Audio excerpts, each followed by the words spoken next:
Hello सभी को जय हिंद, नमस्कार। मैं अरुण सर आप सभी का यूट्यूब चैनल प्रयास एकेडमी कल्याणपुर कानपुर में स्वागत करते हैं।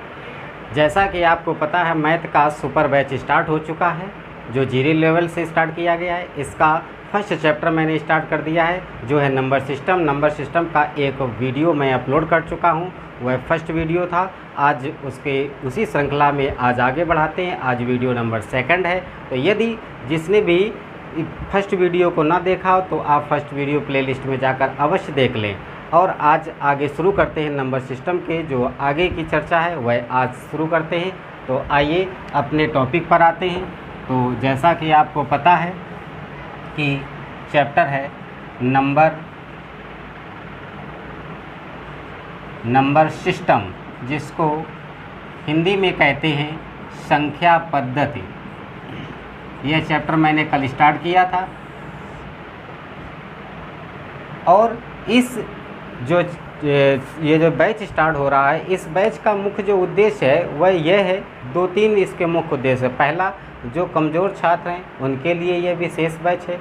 दूसरा, ये लगातार चलता रहेगा बैच, इसमें पूरा जितना भी सिलेबस है पूरा कंप्लीट कराया जाएगा। तीसरा, इसका मुख्य उद्देश्य है आपको इसमें इस प्रकार मैंने समझाने का प्रयास किया है कि जितने भी कमज़ोर छात्र भी हैं उनको इस प्रकार समझ में आ सके कि वह केवल समझ ही नहीं सकें बल्कि ज़्यादा लंबे समय तक उनके दिमाग में रहे। ऐसी ही भी कुछ नीतियों को, कुछ टिप्सों को इसमें मैंने अपनाया है। तो उम्मीद है आप सभी को पसंद आएगा। तो आइए शुरू करते हैं। संख्या पद्धति। आज संख्या पद्धति में आगे चलते हैं। विभाज्यता का नियम, विभाज्यता का नियम, विभाज्यता का नियम या इसी को कहते हैं डिविजिबिलिटी रूल। डिविजिबिलिटी रूल अर्थात विभाज्यता का नियम यानी डिविजिबिलिटी रूल। विभाज्यता का नियम क्या होता है, यहाँ से प्रश्न अच्छे आ जाते हैं। आपको पता है अधिकांश प्रश्न पूछे जाते हैं।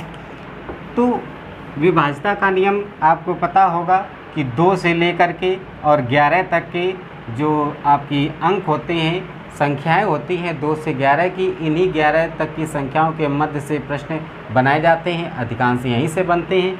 तो वो उन प्रश्नों पर देखते हैं विभाज्यता का नियम में। जैसे 2 का विभाज्यता का नियम क्या है, 3 का विभाज्यता का नियम कब पता करेंगे कि कोई संख्या 3 से कटेगी या 2 से कटेगी या 4 से कब कटेगी या 5 से कब कटेगी या 6 से कब कटेगी या 7 से कब कटेगी या 8 से कब कटेगी या 9 से, 10 से, 11 से, यहाँ तक आता है 11 से, यानी यहाँ तक इतनी संख्याओं के में यानी ये डिवाइड किसी संख्या को कर पाएंगे या नहीं कर पाएंगे उसको चेक करने को जो फार्मूला होता है, जो प्रोसेस होता है, उस प्रोसेस को, उस रूल्स को विभाज्यता का नियम कहते हैं।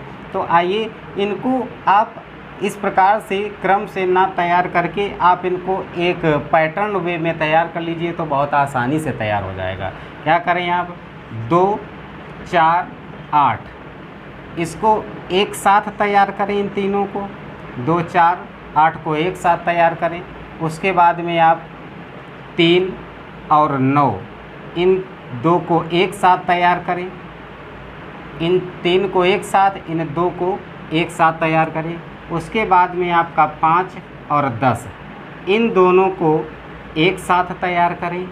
उसके बाद में आपके जो बचते हैं अन्य संख्याएं बचती हैं, जैसे कि आपकी बच रही 7, उसके बाद में आपकी बच रही होगी 6 बच रही होगी 6, उसके बाद 7, उसके बाद आपका 11, ये 3 बच रहे हैं। तो 3 आप देखें 2, 3, 4, उसके बाद 5, उसके बाद 6, 7, 8, 9, 10, 11 यानी टोटल संख्याएं आपकी हो गई। इनको साथ में आपको तैयार करने से आसानी रहेगी। फ़िलहाल लगभग सभी लोगों को तैयार रहती हैं, लेकिन फिर भी कुछ जो कमज़ोर छात्र होते हैं उनको समस्याएं आ जाती हैं, इन्हीं में कहीं ना कहीं प्रॉब्लम हो जाती है। तो उनके लिए बेशक रूप से मैं बता रहा हूं कि आप उनको पैटर्न वे में तैयार करें।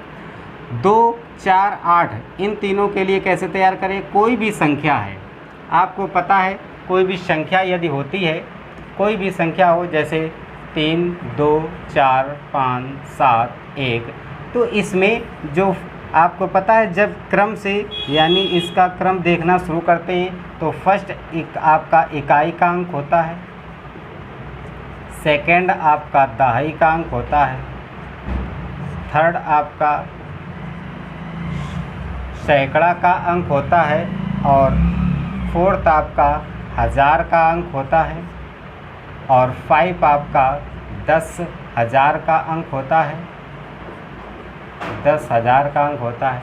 नेक्स्ट आपका होता है यानी 1,00,000 का अंक होता है। इस प्रकार आप चलते रहते हैं, इकाई, दाई, सैकड़ा, हज़ार, 10,000, लाख, 10 लाख, इस प्रकार आगे बढ़ते रहते हैं। तो इकाई का मतलब केवल एक अंक है, दहाई का मतलब है, दहाई का अर्थ होता है 10, यानी जो संख्या लिखी होगी और गुणे 10 किया जाएगा। और सैकड़ा का मतलब 100 होता है, तो 5 जो संख्या होगी वो और इंटू 100 किया जाएगा। यहाँ पर हज़ार का मतलब 3 जीरो, तो यानी 1000, तो 4 जो संख्या होगी वह और गुणे 1000 किया जाएगा। आगे इसी प्रकार से 3 है 10,000, तो गुणे 10,000 का मल्टीप्लाई किया जाएगा। इसी प्रकार जीरो की संख्याएँ बढ़ाई जाती हैं। तो यहाँ पे हम लोग पढ़ रहे थे विभाज्यता का नियम। विभाज्यता का नियम चेक करने के लिए 2, 4, 8 है, इनसे विभाजित कोई बड़ी से बड़ी कोई जो भी संख्या हो वह विभाजित है या नहीं है। तो केवल 2 के लिए आपको इकाई का अंक देखना है। कोई भी कितनी भी बड़ी संख्या हो, आप केवल इकाई का अंक देखें। अगर इकाई का अंक 2 से कटता है तो वह पूरी संख्या 2 से डिवाइड हो जाएगी। जैसे कि एग्जाम्पल है 2, 4, 6, 8, इसमें हमने इकाई का अंक देखा 2 से डिवाइड हो रहा है, तो यदि इकाई का अंक 2 से डिवाइड हो रहा है, 2 एकम 2, 2 चौके 8, तो इसका मतलब ये जो पूरी संख्या हो जाएगी वह पूरी कट जाएगी, यानी डिवाइड हो जाएगी 2 से। उसके बाद 4 के लिए आपको इकाई का और प्लस दहाई का 2 अंकों को देखना होगा, यानी 2 अंकों से बनी जो संख्या होगी इकाई और प्लस दहाई, दोनों अंकों से मिलकर जो बनी संख्या होगी वह अगर 4 से डिवाइड हो जाएगी तो वह पूरी संख्या 4 से डिवाइड हो जाएगी। जैसे बात करें 3, 2, 7, 4, 8, अब हम इसमें इकाई और दहाई ये 2 अंकों से बनी संख्या कितनी है 48। यदि पूरी ये 48 4 से डिवाइड हो जाएगी तो यह पूरी संख्या 4 से डिवाइड हो जाएगी। तो 4 से डिवाइड होगी, 4 एकम 4, 4 दूनी 8, यानी ये पूरी संख्या 48 4 से यानी डिवाइड हो रही है। तो इसका अर्थ ये हुआ कि ये पूरी संख्या कैसी हो जाएगी, तो 4 से डिवाइड हो जाएगी। इसी प्रकार से जब आपको 8 का देखना है कि कोई संख्या 8 से डिवाइड हो रही है पूरी तरह या नहीं हो रही है, तो अब क्या करेंगे, तो इकाई, दाई, सैकड़ा, यानी तीन क्रम से, यानी इकाई प्लस दहाई प्लस सैकड़ा, यानी इकाई, दाई, सैकड़ा 3 अंकों से बनी मिलकर बनने वाली संख्या यदि 8 से डिवाइड होगी तो वह पूरी तरह डिवाइड हो जाएगी, पूरी संख्या कट जाएगी। यदि डिवाइड नहीं होगी तो फिर पूरी संख्या डिवाइड नहीं होगी। जैसे कि बात करें अगर 2, 4, 3, 6, 8, 8, अब इसमें देखिए इकाई, दाई, सैकड़ा 3 अंक, यानी इकाई पे ये है, दाही पे ये है और सैकड़ा पे ये है, तो 3 अंकों से मिलकर बनी संख्या कितनी है, तो 688 है।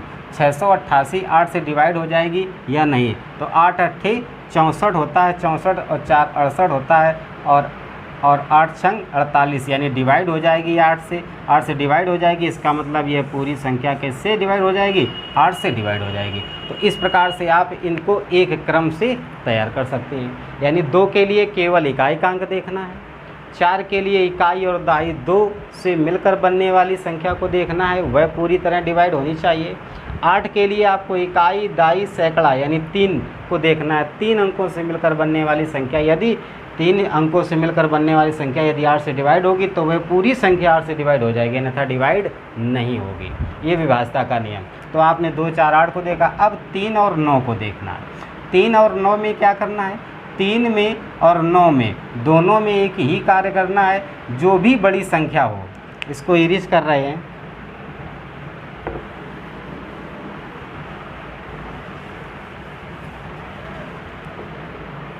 जो भी मिलकर बनने वाली बड़ी से बड़ी संख्या हो, जैसे 7, 5, 3, 2, 4, ये कोई संख्या है, ये 3 से डिवाइड है या नहीं है, या यह 9 से डिवाइड है या नहीं है, इसको चेक करने के लिए आपको इन सभी संख्याओं को जोड़ देना है।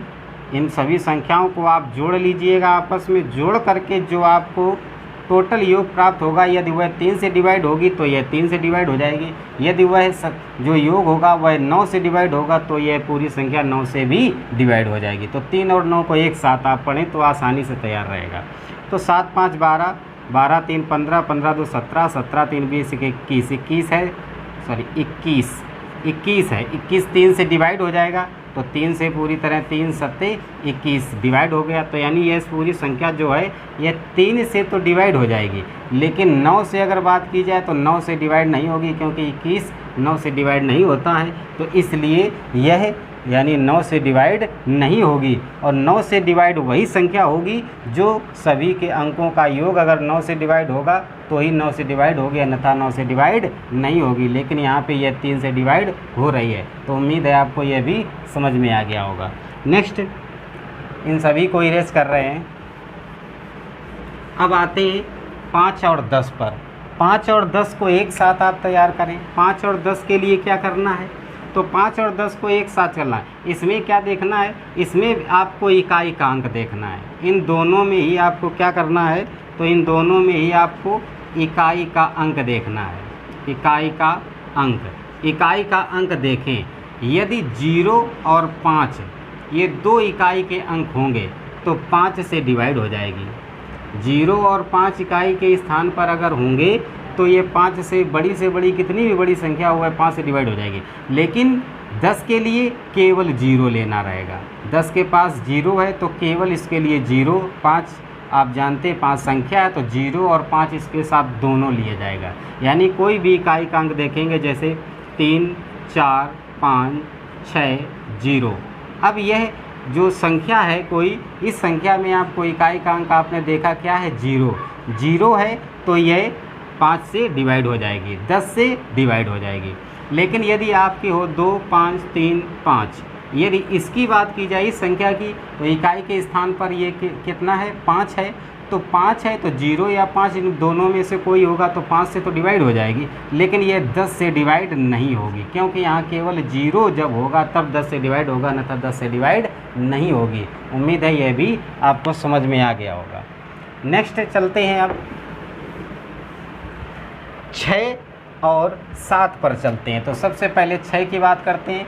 6 के लिए आपको 2 चीज़ों पर ध्यान रखना होगा। जो संख्या कोई भी बड़ी से बड़ी संख्या हो, वह यदि 2 से भी डिवाइड हो जाएगी और वह यदि 3 से भी डिवाइड हो जाएगी। यदि दोनों संख्याओं से डिवाइड होगी तो वह संख्या आपकी, तो वह जो भी संख्या होगी वह संख्या आपकी 6 से डिवाइड हो जाएगी। अगर इन दोनों में से किसी एक से डिवाइड होती है और दूसरे से डिवाइड नहीं होती है तो वह संख्या 6 से डिवाइड नहीं होगी। जैसे कि कोई संख्या ले लेते हैं 2 3 4 और आपका 6। अब इसकी बात की जाए तो आपको इस 2 के लिए 2 से डिवाइड होगी या नहीं होगी यह चेक करना है, और यह भी चेक करना है 3 से भी डिवाइड हो रही या नहीं हो रही। दोनों से डिवाइड होगी तभी 6 से डिवाइड होगी, अन्यथा 6 से डिवाइड नहीं होगी। तो 2 के लिए आपको पता है इकाई का अंक देखा 6 है, 2 से डिवाइड किया, हो रही है डिवाइड। अब 3 के लिए आप इन संख्याओं को ऐड कर लीजिए, अभी बैक में आपने पढ़ा 3 2 5, 5 4 9 और 9 5 आपका हो जाता है कितना, तो 15 आपका 9 6 15, 3 2 5, 5 4 9, 9 6 15 आपका 3 से डिवाइड होगा तो 3 5 15, 5 से डिवाइड होगा पूरी तरह, यानी 3 से डिवाइड हो। इसका मतलब ये जो संख्या है ये संख्या आपकी 6 से डिवाइड होगी, यानी यह सही है, यानी डिवाइड हो जाएगी। तो उम्मीद है यह भी समझ में आ गया होगा। तो इस प्रकार आप देख रहे हैं। नेक्स्ट आप चलते हैं 7 पे चलते हैं, 7 की बात करते हैं। तो 7 को पहचानने के लिए आपको क्या करना है, तो 7 को पहचान करने के लिए आपको करना यह है कि 7 के लिए आपको जो भी संख्या बनी हो, जैसे मान लीजिए 1 3 3 बनी है, ठीक है, कोई ये संख्या है, तो इसमें आपको इकाई का अंक देखना है। इकाई का अंक देखें, इकाई अंक और इंटू 2 कर लें, यानी इसका इकाई के अंक का 2 गुना करके अन्य अंकों से जो मिलकर बनी संख्या हो उससे उसे माइनस कर दें। अन्य यहाँ पे लिख सकते हैं अन्य अंकों से बनी संख्या, अन्य अंकों से बनी संख्या और माइनस क्या, इकाई के अंक का 2 गुना, इतना कर लेंगे। और वह यदि 7 से डिवाइड होगा, ये जो भी आपका अंतर आएगा वह अगर 7 से डिवाइड होगा तो वह संख्या कैसी हो जाएगी, तो वह संख्या 7 से डिवाइड होगी, अन्यथा डिवाइड नहीं होगी। तो चेक कर लेते हैं ये डिवाइड होगी कि नहीं होगी। तो 3 इकाई का अंक है, 3 इकाई के अंक का 2 गुना करेंगे, तो 2 गुना करेंगे आप, तो 2 गुना करने के लिए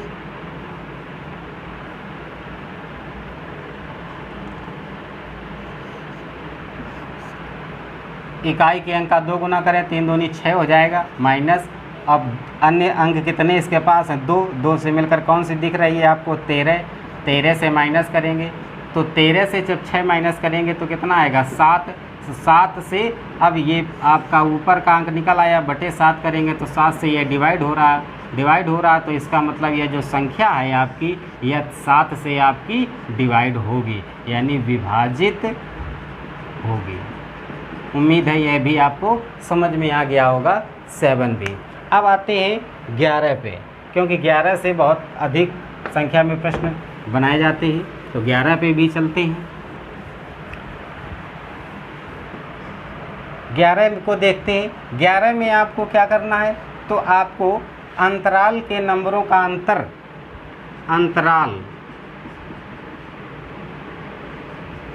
अंतराल के अंकों का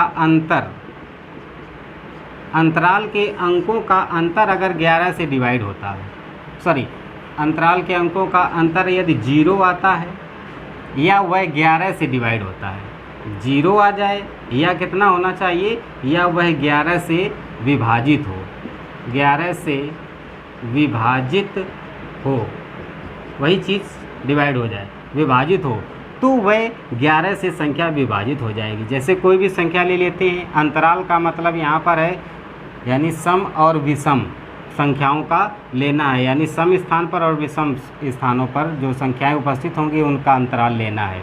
तो आपका जैसे कि देखते हैं 2, 3, 5, 7, 8, 6, मान लीजिए ये संख्या है, ये 11 से डिवाइड है या नहीं है, तो आपको अंतराल चेक करना है, यानी अंतराल पहले आपको सम लेना है, फिर विषम। सम का मतलब पहले स्टार्टिंग में इकाई के अंक लेना है, 1, अब 1 के बाद में फिर आपको 3 पे जाना है, यानी इसको अंक 1 दे देते हैं, फिर 3 की देखना है, फिर उसके बाद 4 नहीं 5 की देखना है, यानी अंतराल में देखना है। इन सभी का आपको क्या करना है, योग करना अंतराल का। तो 6 और 7, 7 6 आपके 13 और 3 आपके 16, तो आपके यहाँ 16 आ गया। अब माइनस क्योंकि अंतराल में अंकों का अंतर चेक करना है, तो अंतराल आपका ये हो गया। अब उसके बाद इसका अंतराल इसके साथ रहा, इसका अंतराल इसके साथ रहा, अब इसका अंतराल इसके साथ रहेगा और इसका अंतराल इसके साथ रहेगा। अब आपने इनको जोड़ लिया है, अब इन्हें जोड़ेंगे, तो 8, 8 5 13 और 13 2 15, ये आपका आ गया कितना, 15। आपने देखा 16 से 15 जाएगा, कितना आएगा, 1 जो आया है ये 0 नहीं है ना ही 11 है, इसलिए ये जो संख्या है ये 11 से डिवाइड नहीं होगी, ये संख्या 11 से डिवाइड नहीं होगी। कौन सी संख्याएं डिवाइड होंगी, तो वही संख्याएं डिवाइड होंगी जो 11 से यानी डिवाइड हो जाए, या फिर उसका जो अंतर है वह 0 आए, तो वह संख्या 11 से पूरी तरह डिवाइड हो जाएगी। उम्मीद है आपको यह भी समझ में आ गया होगा। अब और आगे चलते हैं।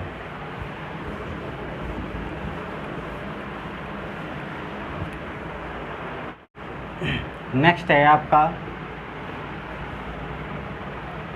स्थानीय मान। स्थानीय मान या इसी को कहते हैं आकस्मिक मान, आकस्मिक मान, या इसी को उत्तरोत्तर मान भी कह देते हैं, उत्तरोत्तर मान। क्या होता है स्थानीय मान यानी प्लेस वैल्यू, उत्तरोत्तर मान या आकस्मिक मान। तो स्थानीय मान निकालने बहुत ही आसान है। क्या करें, कभी भी किसी भी संख्या का स्थानीय मान निकालना हो आपको, कोई भी संख्या जैसे दे रखी है 2 4 6 8, मान लीजिए 7, ये कोई संख्या है, इसमें आपको स्थानीय मान लीजिए 2 का निकालना है। तो जो संख्या का आपको स्थानीय मान निकालना हो वो संख्या वैसी ही रख लीजिए। उसके बाद में उसको आपको राइट साइड में देखना है कितने अंक दिए गए हैं। तो 1 2 3 4 जितने अंक दिए गए हों बस उतने ही 0 लगा दीजिए, आपका वही स्थानीय मान प्राप्त हो जाएगा। तो 2 का स्थानीय मान, 2 का स्थानीय मान आपको प्राप्त हो गया कितना, तो 20,000 है। उम्मीद है आपको समझ में आ गया होगा। बहुत इजी है। जिस हैंड से आप, जो आपका सीधा हाथ होता है, केवल आपको राइट साइड में ये चेक करना है कितने अंक दिए गए हैं। तो जिस अंक का स्थानीय मान का है उस अंक को उसी के सामने लिख दीजिए। जितने अंक आपको राइट साइड में दिखें उतने ही 0 लगा दीजिए, बस उस अंक का वही स्थानीय मान प्राप्त हो जाता है। बहुत आसान है। जैसे कि आपका 4 6 3 2, अगर इसमें बात की जाए कि 6 का स्थानीय मान, तो 6 का स्थानीय मान 6 लिख दीजिए। इसके राइट साइड में कितने अंक 2 हैं, तो 2 0 लगा दीजिए, बस 6 का स्थानीय मान आपको प्राप्त हो गया। उसके बाद में यदि आपको जैसे कभी कभी ऐसे यदि इसमें कह दिया जाए आपको 2 का स्थानीय मान बताइए, तो 2 का स्थानीय मान तो आप सभी लोग निकाल चुके होंगे। तो 2 का स्थानीय मान 2 कितना है, 2 इसके इस साइड राइट साइड में देखा कितने अंक है, एक भी नहीं है। एक भी नहीं है तो कुछ नहीं लगेगा, यानी 2 का स्थानीय मान 2 ही रहेगा। 2 का स्थानीय मान कितना रहेगा, तो 2 ही रहेगा। बहुत इजी है। ठीक है। जातीय मान, नेक्स्ट पॉइंट है आपका जातीय मान, या इसी को कहते हैं अंकित मान, या इसी को कहते हैं वास्तविक मान। जातीय मान, अंकित मान, या इसी को कहते हैं क्या, वास्तविक मान। तो ये तो बहुत आसान होता है। जो संख्या पूछी जाएगी, जिस संख्या का भी अंकित मान पूछ दे, वह संख्या स्वयं ही जातीय मान, अंकित मान या वास्तविक मान स्वयं होती है। इसमें कुछ भी करना नहीं है। जैसे कह दिया जाए 3 4 9 2 में 4 का जातीय मान या अंकित मान लिख सकता है या वास्तविक मान लिख सकता है। 4 का जातीय मान है, तो 4 जितना जातीय मान कहा जाए आप सीधे उतना ही मान लीजिए कि यही जातीय मान है। इसमें कोई प्रश्न का उत्तर नहीं है, वही स्वयं प्रश्न ही उत्तर है। तो 4 का जातीय मान 4 ही होगा, यही आंसर रहेगा। अब आते हैं इससे स्थानीय मान और जातीय मान से संबंधित प्रश्न किस प्रकार बनते हैं, उसमें ज़रा एक बार देखते हैं। तो स्थानीय मान और जातीय मान से प्रश्न बनने पे ये बनते हैं, जैसे कि दी गई संख्याओं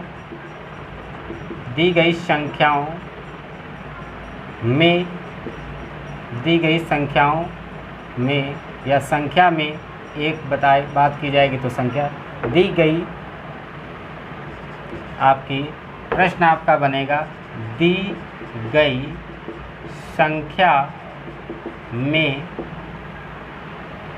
5 का स्थानीय मान व 3 का जातीय मान में अंतर क्या होगा। अंतर से बहुत प्रश्न बनते हैं, अंतर क्या होगा इस प्रकार पूछ सकता है। या यह कह सकता है कि उनका योग क्या होगा, यह भी प्रश्न पूछा जा सकता है, योग क्या होगा। या यह भी पूछा जा सकता है उनका गुणनफल क्या होगा, गुणनफल क्या होगा। या यह भी कहा जा सकता है उनका भागफल क्या होगा। प्रश्न पूछने के तरीके हैं, ये शब्द पर डिपेंड करते हैं। भागफल क्या होगा, तो कुछ भी हो आपको आसानी से, जैसे कोई संख्या मैंने दे रखी है 4 5 3 2 4 5 2 4 1 3 0। मान लीजिए ये कोई संख्या है। इस संख्या में आपको 5 का स्थानीय मान व 3 के जाति मान का अंतर क्या होगा, योग क्या होगा, गुणनफल क्या होगा, भागफल क्या होगा, इस प्रकार से कई प्रश्न बनाए जा सकते हैं। तो वह क्या होगा, तो आप जानते हैं कि 5 का अगर आपका स्थानीय मान की बात की जाएगी तो 5 का उसी के नीचे रख देंगे। 1 2 3 4 5 कितने हैं, तो 5 अंक हैं। 5 0 1 2 3 4 5, आपका 5 0 लगा दिया जाएगा। तो इस प्रकार आपको समझ में आ गया होगा। ये आपका क्या है, 5 का स्थानीय मान है। अब अंकित मान या जातीय मान, तो 3 का जातीय मान 3 ही रहेगा, 3 ही रहेगा।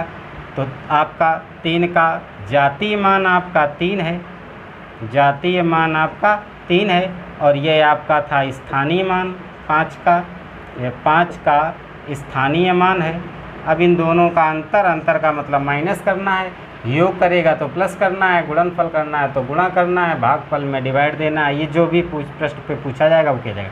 अब इससे माइनस करना है तो आप कैरी लेके आइएगा। लास्ट में जब आ जाओगे तो आपका 10 हो जाएगा। 10 से आपका 3 जाएगा 7, यहाँ पे 9, यहाँ पर 9, यहाँ पर 9, यहाँ पर 9, यहाँ पर 4 रहेगा। आपका आंसर आ जाएगा ये। उम्मीद है आपको समझ में आ गया होगा।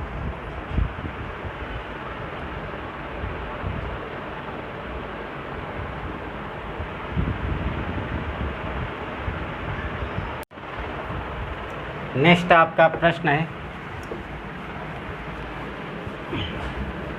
अगले प्रश्न पर चलते हैं। अब अगले प्रश्न है, जैसे बात करें तो आपका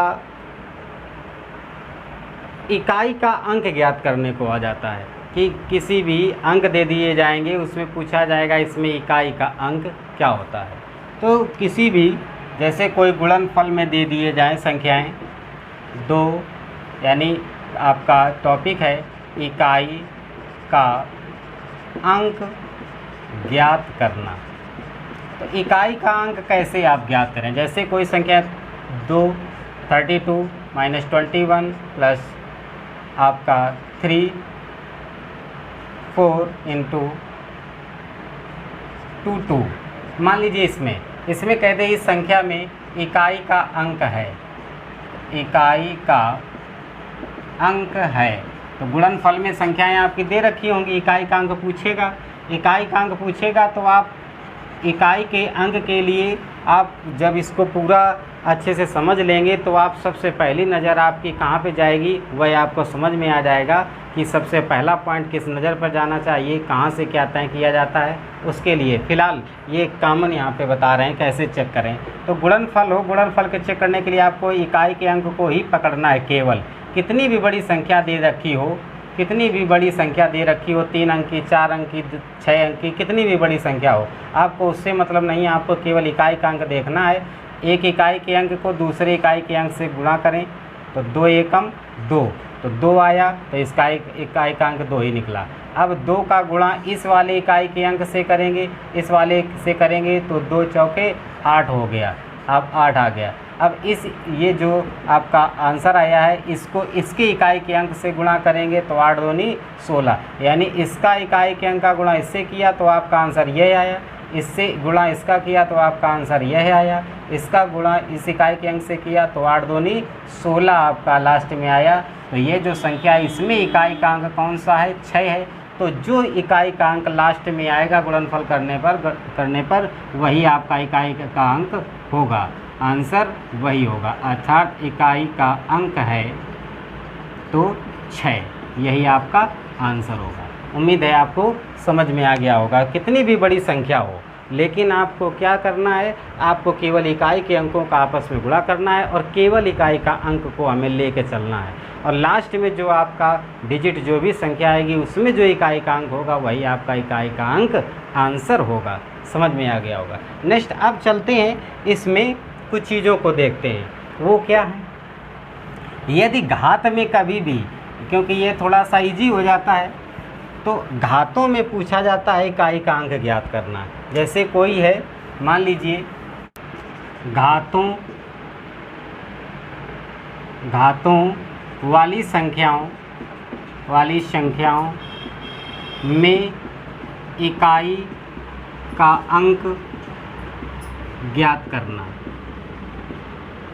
इकाई का अंक ज्ञात करना यानी जो घात वाली संख्याएं दी होंगी उन घात वाली संख्याओं में इकाई का अंक कैसे ज्ञात करते हैं उसके लिए देखते हैं। तो उसके लिए आप जानते हैं जैसे कि मान लीजिए b की पावर a है, तो जो नीचे जिसके ऊपर पावर चढ़ी होती है तो वो संख्या जिसके ऊपर पावर चढ़ी होती है उसे हम कहते हैं आधार, और जो उस पर पावर चढ़ी होती है उसको बोलते हैं घात। तो ऐसी संख्याओं में जब आपको इकाई का अंक ज्ञात करना है तो इसके लिए आप क्या करें, इसके लिए सबसे पहले आपको पहला पॉइंट ध्यान देना है आधार पर। आधार में यदि आधार में इकाई का अंक, इकाई का जो अंक होगा यदि वह इकाई का अंक 0, 1, 5, 6 यदि यह हो 0, 1, 5, 6 तो उसके ऊपर घात कितनी भी चढ़ी हो लेकिन उस जो पूरे संख्या का जो इकाई का अंक प्राप्त होगा वह वही संख्या प्राप्त होगी जो आधार में यदि यह है। इनमें से कोई भी संख्या यदि आधार में है तो घात कितनी भी चढ़ी हो उसका इकाई का अंक वही रहेगा जो उसके इकाई के अंक के स्थान पर होगा। जैसे कि बात करें 2 5 की पावर 72, तो अगर इसमें इकाई का अंक ज्ञात करना हो तो आपने इकाई में देखा कितना है 5 है, तो इसमें इकाई का अंक जब आप लास्ट में चेक करोगे कैलकुलेशन करके तो इकाई का अंक आपका कितना निकल के आएगा, तो वह 5 ही निकल कर के आएगा। तो आपको समझ में आ गया होगा उम्मीद है। सेकंड पॉइंट पे आप ध्यान देते हैं, यदि इन संख्याओं में से कोई संख्या न दे रखी हो, आधार में इकाई के अंक में इन संख्याओं में ना हो, कोई अन्य संख्या हो, अन्य में आप जानते हैं जैसे कि आपका 2 है या आपका 3 हो या आपका 4 हो, 7 हो, 8 हो, 9 हो, तब कौन सी आपका इकाई का अंक होगा। तो उसके लिए देखें आगे, तो उसके लिए आप देख रहे हैं कि फिर आप काम करेंगे सेकंड पॉइंट पे चलेंगे। उस समय आप जब आपको आधार में 0, 1, 5, 6 के अतिरिक्त कोई अंक दिखे तो आप क्या करेंगे, तो आप घात में इकाई का अंक ज्ञात करने के लिए घात में 4 का आप डिवाइड करेंगे। डिवाइड करने पर जो शेष आएगा, शेष जो भी आएगा वह शेष आधार के इकाई के अंक में, यानी b की पावर a है, यह आधार है, तो जो आधार होगा उस आधार के इकाई के अंक में, इकाई अंक में ऊपर यह घात चढ़ जाएगी, शेष जो है वह घात के रूप में चढ़ जाएगा, और फिर जो आपका संख्या आएगी उस संख्या में जो इकाई का अंक होगा, संख्या में जो इकाई का अंक होगा वही आपका आंसर होगा। जैसे कि यदि बात की जाए तो 73 की पावर 98, अगर इसकी बात की जाए, इसमें आपने देखा इकाई के अंक सबसे पहले आपको आधार पर फोकस करना होगा। आधार में 0, 1, 5, 6 दिखे तो इकाई का अंक सीधे वही टिक कर दीजिए, कुछ भी नहीं करना है उसमें। यदि 0, 1, 5, 6 के अतिरिक्त यदि कोई अन्य संख्या दिखे इकाई आधार में इकाई के अंक पर 3 दिखी, यहाँ पर तो 3 दिखी तो इसका मतलब 0, 1, 5, 6 नहीं है, तो इसका मतलब इसको ज्ञात करना पड़ेगा। इसको ज्ञात करने के लिए इसमें इकाई के अंक को अलग रखते हैं, इकाई के अंक को अलग रख लीजिए। रखने के बाद में जो घात हो, घात में 4 का डिवाइड कर दीजिएगा, 4 का भाग दे दीजिएगा। तो आप जानते हैं 4 का डिवाइड करेंगे, 4 दूनी 8 और 4 चौको 16, 2 18, 2 बचेगा। कितना बचेगा? 2। तो 2 शेष बचेगा। जो शेष बचेगा उसे इकाई के अंक में आपको घात बनानी है। शेष कितना बचा? 2, तो 2 घात बना दिए। 3 की पावर 2 हो गया, तो 3 गुणे 3 अर्थात 3 त्रिक का 9, तो आपकी संख्या एक ही डिजिट निकल के आया, कितना? 9। तो यही आपका इकाई का अंक प्राप्त हो गया है, इकाई का अंक आपको प्राप्त हो गया। उम्मीद है यह समझ में आ गया होगा। नेक्स्ट पॉइंट पे चलते हैं। ये तो बात हो गई शेष फल बचेगा तो आप क्या करेंगे, घात चढ़ा देंगे इकाई के अंक पर, आधार के इकाई के अंक पर घात चढ़ा देंगे। जो भी कैलकुलेशन करने पर संख्या आएगी उस संख्या का जो इकाई का अंक होगा वही आपका पूरी संख्या का इकाई का अंक प्राप्त हो जाएगा। अब यदि बात आती है यहाँ पे घात कोई भी ना बचे, कोई घात यदि ना बचे तो फिर इकाई का अंक क्या होगा, तो उस समय निकालने के लिए आप क्या करेंगे, जब आप कोई भी शेष नहीं बचे, अर्थात जब शेष आपका जीरो हो जाए। शेष कितना हो जाए? जब आपका जीरो हो जाए, शेष की वैल्यू आपकी कितनी हो जाए? जीरो हो जाए। तो उस समय आप इकाईकांक कैसे निकालेंगे तो वो देखते हैं। तो जब शेष जीरो हो तो उसके लिए इकाई का अंक निकालने के लिए आपको क्या करना है? जो भी आधार हो, जो भी आपका आधार हो, आधार में जो आपका इकाई का अंक हो, आधार में जो इकाई का अंक हो उसकी पावर आपको 4 कर देना है। क्या कर देना है? 4 करने के बाद में जो संख्या आपको प्राप्त होगी, जो भी संख्या प्राप्त होगी उस संख्या में जो इकाई का अंक होगा, हमेशा इकाई के अंक पर ही फोकस करना रहता है। तो पावर 4 करने पर जो इकाई का अंक होगा आपका वही इकाई का अंक प्राप्त हो जाएगा। तो जैसे कि आपका शेष फल जब कितना रहेगा? 0 रहेगा। जैसे कि एक प्रश्न है, मान लीजिए 172 की पावर आपका 260 है। मान लीजिए कितना है? 260 है। 172 की पावर 260 है। अब इसमें आप जानते हैं 2 आया है, 0 1 5 6 नहीं है, इसका मतलब इकाई का अंक निकलेगा। तो इसके आधार के इकाई के अंक को अलग रख लेंगे। अब इसके घात में 4 का डिवाइड करेंगे, 4 छंग 24 हो गया, 24 और 2 26 और 4 पंचे 20 हो गया, पूरा कट गया, यानी 0 शेषफल आएगा। जब शेषफल 0 आएगा तो आप क्या करेंगे? इकाई के पावर पर क्या लगाएंगे? बेस के आधार का जो इकाई का अंक होगा उस पर पावर 4 लगाएंगे। 4 लगा देंगे तो आप इसको 2 गुणे 2 गुणे 2 गुणे 2 लिख सकते हैं। 2 दूनी 4 दूनी 8 दूनी 16 आया। 16 में अब इकाई का अंक कौन है? 6। तो 6 आपका जो इकाई का अंक निकल के आएगा, आंसर वह कितना रहेगा? 6 आएगा। तो उम्मीद है यह भी आपको समझ में आ गया होगा। अब आते हैं इसके अतिरिक्त भी इकाई का अंक, कुछ 1-2 प्रश्न हैं जैसे कि उन पे भी पूछ लिए जाते हैं। इससे थोड़ा सा ट्रिपिकल रूप बना दिया जाता है। जैसे कि ट्रिपिकल रूप बनाने में मान लीजिए 376 पावर 4427 माइनस मान लीजिए 5 है, इसमें इकाई का अंक पूछा जाए तो इसमें इकाई का अंक निकालने के लिए आप क्या करेंगे? तो इसमें भी बिल्कुल वही प्रोसेस है, जो घात वाला था प्रोसेस वही घात वाला रहेगा। अब माइनस क्या लगा हुआ है? 5 लगा हुआ है। तो इसमें आप इकाई का अंक निकालें और -5 करेंगे तो आपका सीधा सीधा आंसर। इसमें कितना है? 6 आपको सामने दिख रहा है, कितना है? 6 है। तो आधार में आपको 0 1 5 6 दिखना है तो इकाई का अंक वही है। तो 6 दिखा तो इकाई का अंक आपका कितना है? तो 6 ही रहेगा। माइनस लगा है, कितना? 5 ही रहेगा, बराबर कितना आ जाएगा? इकाई का अंक 1 आ जाएगा। तो उम्मीद है आपको यह भी समझ में आ गया होगा। तो आज की क्लास यहीं तक। सभी को धन्यवाद। यदि आपने पहला वीडियो ना देखा हो तो अवश्य देख लें, और जो हमारे नए देख रहे हैं जो भी बंधु हैं वह चैनल प्रयास अकेडमी कल्याणपुर कानपुर को सब्सक्राइब करें और लाइक करें। बेल आइकन बटन अवश्य दबाएं ताकि सभी वीडियो और सूचनाएं उनकी आप तक तत्काल पहुंच सकें। इसी प्रकार यहाँ यह बैच चलता रहेगा लगातार कंटिन्यू। उम्मीद है आपको सभी को समझ में आएगा। सभी को